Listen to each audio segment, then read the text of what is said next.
안녕하세요 여러분, 사탐연구소입니다. 오늘은 정치 과정의 의미와 기능에 관해 이야기해 보려고 합니다. 지난번에 정치라는 것은 갈등을 조정하고 합의를 이루도록 하는 의사결정 과정이라고 이야기했었죠. 이처럼 결과적으로 갈등 상태에서 합의를 이루기까지 정치라는 것은 어떠한 과정을 거치는지 한번 알아보도록 하겠습니다. 여기 그림으로 보는 것처럼 크게 5가지 단계로 볼 수 있는데요. 이익 표출과 이익 집약, 그리고 정책 결정과 정책 집행, 그리고 정책 평가입니다.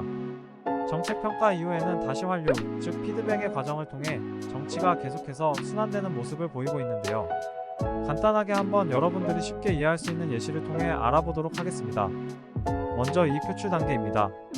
이 단계에서는 개인이나 집단이 다양한 요구와 이익을 표출하는 단계예요. 만약 교육부에서 학생들이 가장 많이 원하는 요구사항을 하나 들어주겠다 라고 이야기했다고 생각해 보겠습니다.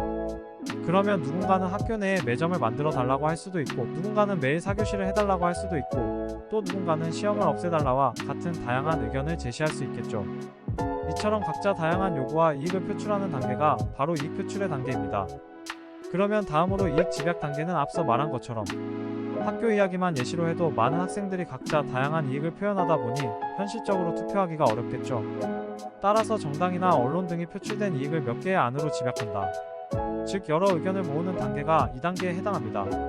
그렇다면 다음으로 정책 결정 단계에서는 국회와 정부가 집약된 이익을 고려하여 실제로 정책을 결정하게 해주는 것인데요. 예를 들어 위에서 말했던 다양한 교육과 관련된 권해사항 중 앞으로 학교에서는 매일 4교시를 하자고 하는 학생들의 의견에 따라 왜 4교시를 해야 하는지 충분히 따져보고 검토해본 후 이를 실제 정책으로 만드는 단계를 의미합니다. 다음 정책 집행 단계에서는 정부가 결정된 정책을 실제로 집행하는 것인데요. 앞으로 모든 학교가 4교시만 하기로 결정되었다면 그러한 정책을 국회와 정부만 알고 있을 게 아니라 모든 국민들이 알아야겠죠. 따라서 실제로 정책을 알리고 집행하는 단계를 의미하는 것이랍니다.